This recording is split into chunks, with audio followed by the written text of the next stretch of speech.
இன்று குறுக்கு விசாரணை செய்வார் என்று சொல்லியிருந்த நிலையிலே இன்று நான் தொடர்ந்து குறுக்கு விசாரணை செய்தேன். இன்றைக்கு மனு ஒன்றை நீதிமன்றத்திலே கொடுத்தோம். அதாவது நான் இந்த வழக்கிலிருந்து விலகிக் கொண்டு தலைவர் அண்ணாமலை அடுத்த வாய்தாவிலிருந்து இந்த வழக்கை அவர் நடத்துவார், அவரே குறுக்கு விசாரணை செய்வார் என்பதை தெரிவித்திருக்கிறோம். இந்த வழக்கின் விசாரணை வருகின்ற நவம்பர் 11ஆம் தேதி ஒத்திவைக்கப்பட்டிருக்கிறது. நான் நீதிமன்றத்திலே தலைவர் அண்ணாமலை அவர்கள் குறுக்கு விசாரணை செய்யும் பொழுது அவருக்கு உதவி செய்வேன், அசிஸ்ட் பண்ணுவேன் என்று சொல்லியிருக்கிறேன். அதற்கு நீதிபதி சரி என்று சொல்லியிருக்கிறார். நம்முடைய பத்திரிகை நண்பர்களுக்கு எங்களுடைய வணக்கத்தை தெரிவித்துக் கொள்கின்றோம். என்னோடு இருக்கக்கூடிய நம்முடைய பாரதிய ஜனதா கட்சியினுடைய எல்லா வழக்கறிஞர் நண்பர்களுக்கு முதல்ல என்னுடைய நன்றிகளை தெரிவித்துக் கொள்கின்றேன். அண்ணன் பால் கனகராஜ் அவர்கள் தலைமையில் மிகச் சிறப்பாக சைதாப்பேட்டை நீதிமன்றத்தில் கடந்த 2-3 குறுக்கு விசாரணை தினங்கள்ல மிகச் சிறப்பாக நம்முடைய வாதங்களை எல்லாம் எடுத்து வைத்திருக்கின்றார். குறிப்பாக சட்டத்தின்படி என்ன நமக்கு அதிகாரம் இருக்கிறது, நம்ம மேல புகார் கொடுத்திருப்பதற்கு என்ன அதிகாரம் இருக்கிறதெல்லாம் நம்முடைய பால் கனகராஜ் அவர்கள் நம்முடைய வழக்கறிஞர் அவர்கள் பேசியிருக்கின்றார். அதனால் இந்த நீதிமன்றத்தில் இன்று ஒரு மெமோ ஃபைல் பண்ணியிருக்கிறோம். அடுத்து குறுக்கு விசாரணையை இந்த வழக்கில் திரு TR பாலு அவர்கள் என் மீது குற்றவாளியாக போட்டிருக்கிறாங்க. அதனால் நானே நேரடியாக இந்த வழக்கை நடத்துகின்றேன் என்று நீதிபதி அவங்ககிட்ட சொன்னோம்.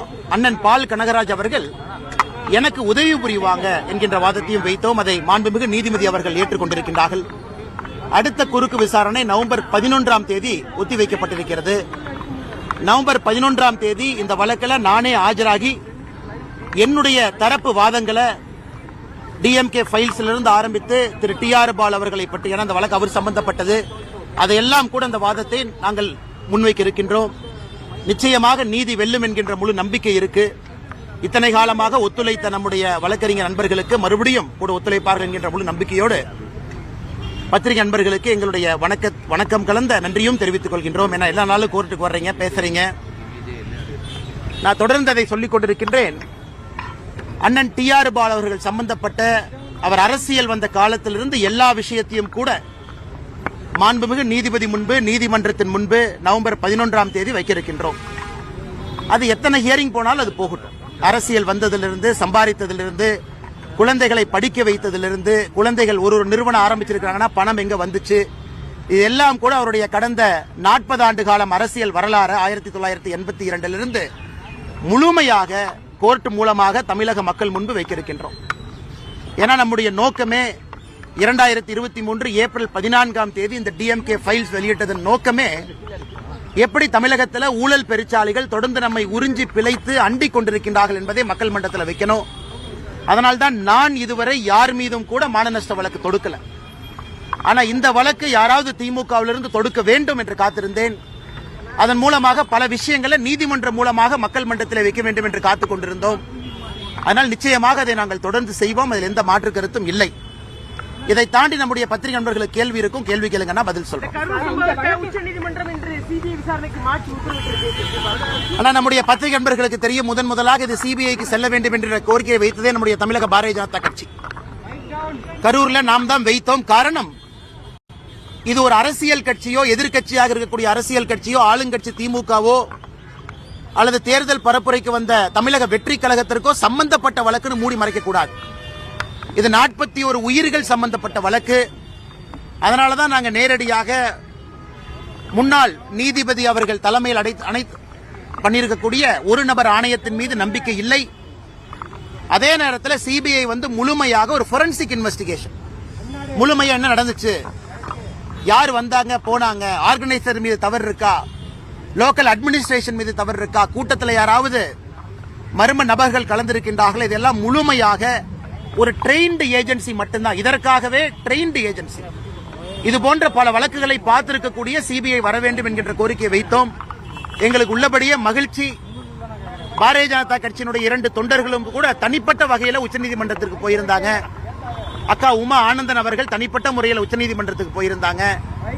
வழக்கறிஞர் அவர்களும் தனிப்பட்ட முறையில் GS மணி அவர்கள் உச்சநீதிமன்றத்திற்கு போயிருந்தாங்க. அதனால் எல்லா பேட்ச் ஆஃப் பெட்டிஷன்ஸையும் ஒன்றாக எடுத்து இன்று மாண்புமிகு உச்சநீதிமன்றம் இது CBI வழக்குக்கு மாற்றப்பட வேண்டும் என்கின்ற வாதத்தை ஏற்றுக்கொண்டு தீர்ப்பு சொல்லியிருக்கின்றார்கள். அதே நேரத்தில் இந்த சிபிஐ வழக்கையும் கூட மானிட்டர் செய்வதற்கு ஒரு ரிட்டையர்ட் சுப்ரீம் கோர்ட் ஜட்ஜ் இருப்பார்கள் என்கின்ற கருத்தையும், அவர்களோடு தமிழகத்தை சார்ந்த 2 ஐபிஎஸ் அதிகாரிகள், ஆனால் தமிழகத்தில் பிறந்திருக்க கூடாது, மற்ற மாநிலத்தில் பிறந்து தமிழகத்தில் ஐபிஎஸ் அதிகாரியாக நம்ம கேடர்ல பணி செய்யக்கூடிய 2 ஐபிஎஸ் அதிகாரிகளும் உடன் இருக்க வேண்டும் என்கின்ற வாதத்தை வைத்திருக்கின்றார்கள். அதையும் வரவேற்கின்றோம். ஆனால் நிச்சயமாக இதில் யார் உள்ளிருந்திருக்கிறாங்க, யார் தவறு செய்திருக்கின்றாங்க, சம்பந்தப்பட்ட அதிகாரியாக இருந்தால் நடவடிக்கை எடுக்கணும். சம்பந்தப்பட்ட அரசியல் கட்சி யார் சார்ந்தவர்களாக இருந்தாலும் நடவடிக்கை எடுக்கணும். அதில் ஆளும் கட்சி எதிர்கட்சி என்பது முக்கியம் இல்லை. அதனால் நிச்சயமாக நீதி வெல்லும் என்கிற நம்பி இருக்கு. அதே நேரத்தில் எப்படி நம்முடைய சென்னை உயர்நீதிமன்றம் நீதியரசர் அவர்கள் நிறைய விஷயத்தை அவங்களாகவே எடுக்கிறாங்களோ, அதுபோல கரூரில் பாதிக்கப்பட்ட 41 குடும்பம், அதுல அவங்களுக்கு தெரியாம 2 நபர்கள்ட்ட பொய் சொல்லி கையெழுத்தை வாங்கி அவர்களையும் இந்த வழக்கில் பெட்டிஷனா சேர்த்திருக்கிறாங்க. இன்னைக்கு அந்த சம்பந்தப்பட்ட 2 நபர்களும் கூட எங்களுடைய கையெழுத்தை பொய் சொல்லி வாங்கியிருக்கின்றார்கள் என்கின்ற வாதத்தை உச்சநீதிமன்றத்தினுடைய நீதியரசர் முன் வைத்திருக்கின்றார்கள். அதனால் சென்னை உயர்நீதிமன்றம் தாமாக முன்வந்து அந்த 2 நபர்கள்ட்ட யார் பொய் சொல்லி அவங்க கையெழுத்தை வாங்கினது, யார் அவர்களை தவறாக வழிநடத்தியது, ஏன்னா இதெல்லாம் ரொம்ப தப்பு. நீதிமன்றத்திற்கு எதிராக தவறான ஒரு முன்னுதாரணத்தை கையாண்டிருக்கின்றார்கள். அதையும் கூட சென்னை உயர்நீதிமன்றத்தினுடைய நீதியரசர்கள் தாமாக முன்வந்து விசாரிக்க வேண்டும், அதிலே சம்பந்தப்பட்டவர்கள் மீது நடவடிக்கை எடுக்க வேண்டும் என்கின்ற கோரிக்கையும் நம்முடைய மாண்புமிகு நீதியரசர்கள் முன்பு நாங்கள் வைக்கின்றோம்.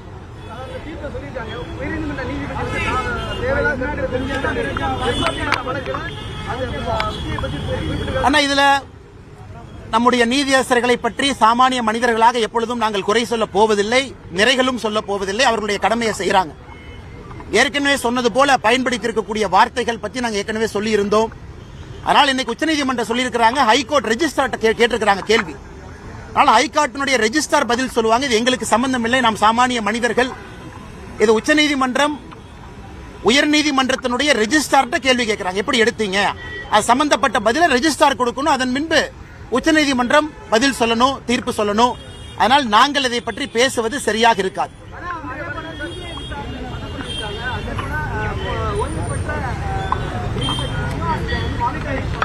ஆனா அதைத்தாங்க நான் சொன்னேன், அதையும் வரவேற்கின்றோம். ஏன்னா இன்னைக்கு எல்லா தரப்பு கட்சிகளும் வைத்திருக்கக்கூடிய வாதங்களும் இந்த தீர்ப்பில் வந்திருக்கு. தமிழக வெற்றி கழகத்தினுடைய வாதம், ஒரு சிட்டிங் சுப்ரீம் கோர்ட் ஜட்ஜ் அவங்க வரணும், தமிழக வெற்றி கழகத்தினுடைய வாதம். தமிழகத்திற்கு வந்த தேசிய ஜனநாயக கூட்டணியுடைய 8 எம்பிக்கள் அவர்களுடைய வாதம், சிட்டிங் சுப்ரீம் கோர்ட் ஜட்ஜ் இதை மானிட்டர் பண்ணணும். தமிழக பாரதிய ஜனதா கட்சியினுடைய வாதம், சென்ட்ரல் பியூரோ ஆஃப் இன்வெஸ்டிகேஷன் இந்த வழக்கு எடுத்து நடத்தணும்.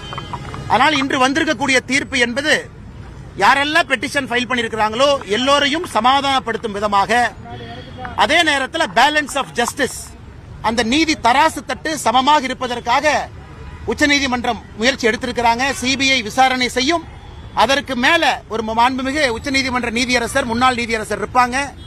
அவர்களோடு தமிழகத்தில் பிறக்காத ஆனா தமிழகத்தில் பணி செய்யக்கூடிய டிஎன் கேடர் 2 ஐபிஎஸ் அதிகாரிகள் இருப்பார்கள் என்கின்ற பல விஷயத்தை சொல்லியிருக்கிறாங்க.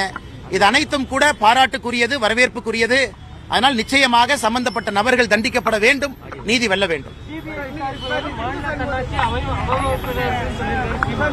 அண்ணா, இப்ப சீமானன் அவர்கள் சிபிஐ விசாரிப்பது மாநில தன்னாட்சிக்கு எதிராக இருக்கு. இப்ப சீமானன் ஏன் பதட்டப்படுறாருன்னு தெரியல. நம்முடைய மாண்புமிகு தமிழகத்தினுடைய முதலமைச்சர் ஐயா ஸ்டாலின் அவர்கள் எத்தனை முறை சிபிஐ வழக்கு கேட்டிருக்காரு, நான் பட்டியல் போடுற கேளுங்கண்ணா.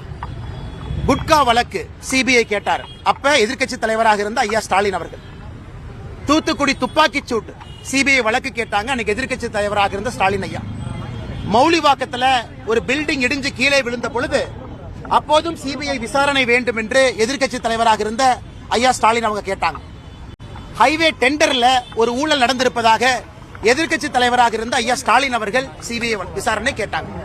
இதெல்லாம் எதிர்க்கட்சி தலைவராக இருந்த பொழுது சிபிஐ விசாரணை வேண்டும் வேண்டும் வேண்டும் என்று தமிழகத்தில் ஐயா ஸ்டாலின் அவர்கள் கூறியது. அப்ப அண்ணன் சீமான் அவர்கள் ஏன் கருத்து சொல்லல? அப்ப தன்னாட்சிக்கு எதிராக இல்லையா? அதனால் நான் சீமான் அவர்களை எப்பொழுதுமே நான் சொல்லியிருக்கின்றேன், அரசியல் தலைவராக மதிக்கின்றேன். ஆனால் இந்த விஷயத்தை பொறுத்தவரை தமிழகத்தில் எஸ்ஐடி ஒரு பக்கம், முன்னாள் நீதியரசர் தலைமையில் ஒரு நபர் ஆணையம் ஒரு பக்கம் இருக்கும் பொழுது மக்கள் நிறைய கேள்விகள் கேட்கிறாங்க. ஏன்னா சம்பந்தப்பட்ட டிவிக்கே கேள்விகள் கேட்கிறாங்க. பாரதிய ஜனதா கட்சியினுடைய 2 நபர்கள் தனிப்பட்ட முறையில் உச்சநீதிமன்றத்துக்கு அவங்களும் போயிருக்கிறாங்க. தமிழ்நாடு அரசும் தன்னுடைய வாதத்தை வைத்திருக்கின்றார்கள். எல்லாவற்றையும் சேர்த்து இன்னைக்கு CBI monitored by a retired supreme court judge assisted by 2 IPS officers not born in Tamil Nadu but belonging to Tamil Nadu cadre. இதைவிட சிறப்பாக உச்சநீதிமன்றம் எப்படி சொல்லி இருக்க முடியும்? அதனால் நிச்சயமாக சம்பந்தப்பட்ட நபர்கள் வரணும். எதிர்க்கட்சியாக இருக்கும் பொழுது திமுக சிபிஐ வேண்டும் என்று சொன்னவர்கள் ஆளும் கட்சியாக இருக்கும் போது ஏன் வேண்டாங்கிறாங்க? இதே 2023 ஆகஸ்ட் மாசத்துல தான், ஜூலை ஆகஸ்ட்ல தான் சிபிஐக்கு கொடுத்திருக்கக்கூடிய அதிகாரத்தை வித்ட்ரா பண்ணாங்க. ஏன் வித்ட்ரா பண்ணாங்க? இதற்கு முன்பு கலைஞர் கருணாநிதி அவர்கள் இருக்கும் பொழுது அதிகாரத்தை வித்ட்ரா பண்ணலையே. அப்பெல்லாம் ஜெனரல் கன்சென்ட் இருந்துச்சுல்ல. இவங்க 2023 தானே ஜெனரல் கன்சென்ட் வித்ட்ரா பண்ணாங்க. அதன் பிறகு இதே முதலமைச்சர் அவர்கள் Ajith Kumar murder case CBI கொடுக்கலையா? கொடுத்தார். ஏன்? யாரோ 2 போலீஸ்காரங்க தானே மாற்றாங்க, நமக்கு என்னன்னு கொடுத்தார். இதே முதலமைச்சர் அவர்கள் சிபிஐக்கு ஜெனரல் கன்சென்ட் வித்ட்ரா பண்ண பிறகு அஜித் குமாரனுடைய வழக்க சிபிஐ கொடுத்தாங்க. இப்ப இதுக்கு மாத்தி பேசுறாங்க. அப்ப அஜித் குமாருக்கு ஒரு நியாயம், கரூர்ல இருக்கக்கூடிய 41 குடும்பத்திற்கு ஒரு நியாயமா?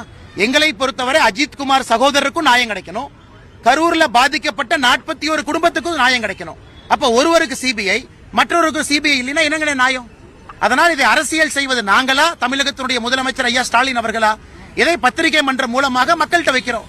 மக்களுக்கு தெரியும் சிபிஐ வைத்து அரசியல் செய்வது திராவிட முன்னேற்ற கழகம், தமிழகத்தினுடைய முதலமைச்சர் ஐயா ஸ்டாலின் அவர்கள். ஒரு பக்கம் சிபிஐ வழக்கு கடைசி கேள்வி. நேரடியா கரூர் சென்று அவங்க பாக்குறதுக்கு இதுவரைக்கும் உண்மை அனுமதி வரல. அப்படி அனுமதி கேட்டு நாங்க இருக்கக்கூடிய மண்டபமோ ஹோட்டலையோ புக் பண்ணா காலையில பர்மிஷன் கொடுக்குறவங்க மாலையில கால் பண்ணி இல்ல கேன்சல் சொல்லிடுறாங்க. தாவேகா தரப்புல வந்து தொடர் குற்றச்சாட்டு முன் வைக்கிறாங்க. அண்ணா நீங்க ஒரு விஷயம், அண்ணா ஒரு விஷயத்தை புரிஞ்சுக்கங்க.